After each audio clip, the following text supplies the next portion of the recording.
Why do we do things that we know will hurt us and others? Why do we make the same relationship mistakes over and over? New research has shown that the answer is probably due to something called our EQ. EQ stands for emotional intelligence. Emotional intelligence was first introduced as the complement to someone's intellect, or IQ. You've probably heard the term IQ for intellect, so researchers picked the term EQ for emotional intelligence. You may have heard of EQ because in the 90s a study came out that found that only 20% of our success in life and career is related to our IQ, and the other 80% is actually related to our EQ. This was very controversial at the time, as most people thought that our intellect was most equated to our success. This means that in our lives, a big portion of our unfortunate actions and our poor relationships are actually due to low EQ. We may have discovered EQ in the late 90s, but we didn't know that much about it. For example, what exactly is EQ? Is it something you're born with? If not, how can you really develop EQ? Well, we've learned a lot about EQ since then. There have been hundreds of studies on the science of EQ. And now, for the first time, all the research from these hundreds of studies have been compiled in one place. So what in the world is EQ? Emotional intelligence is really three things. First, emotional intelligence is the ability to identify emotions. Most of us have hundreds of emotions a day, but the average person can only identify a few of those. When a loved one is upset, most people think the loved one is feeling a single emotion. High EQ people can usually find 3 to 5 emotions they might be feeling. Next, emotional intelligence is the ability to feel emotions. It's easy to feel positive feelings, but when negative or uncomfortable feelings come up, we are quick to suppress them rather than let them happen and be complete. When a loved one is upset, high IQ people can actually feel what that loved one is feeling.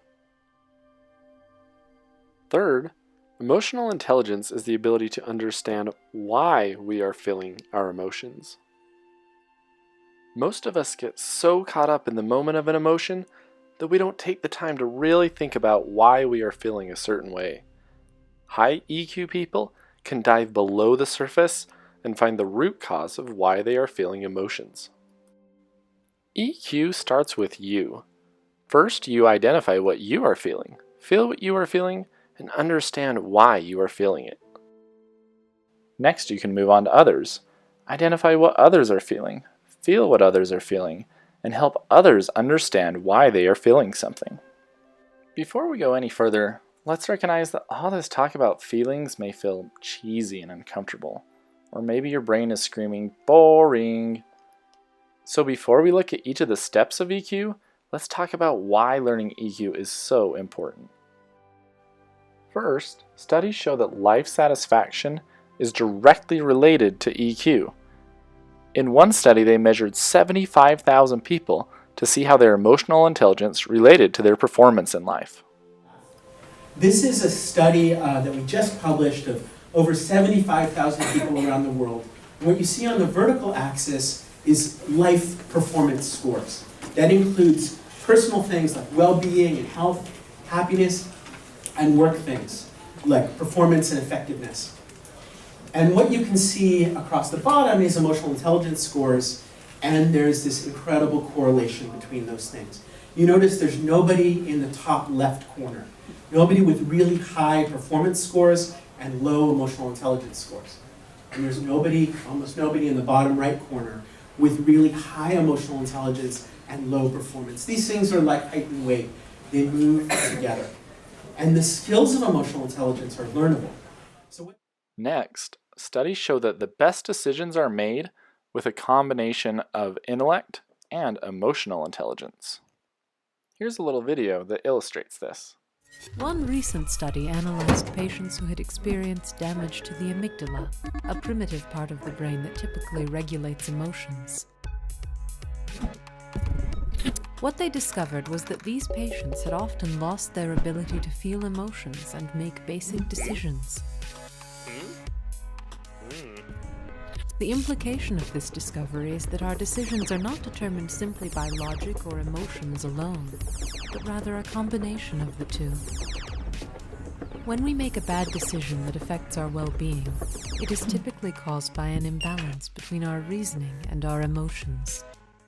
Finally, recall that toxic stress is primarily responsible for most of our negative thoughts and actions.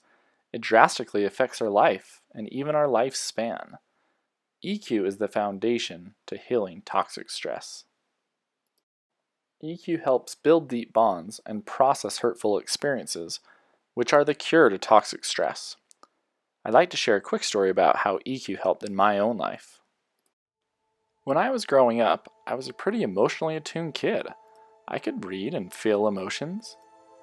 However, when I was a teenager, my parents separated and I felt a hardening, like a literal shell come over me, which protected me from feeling things at all.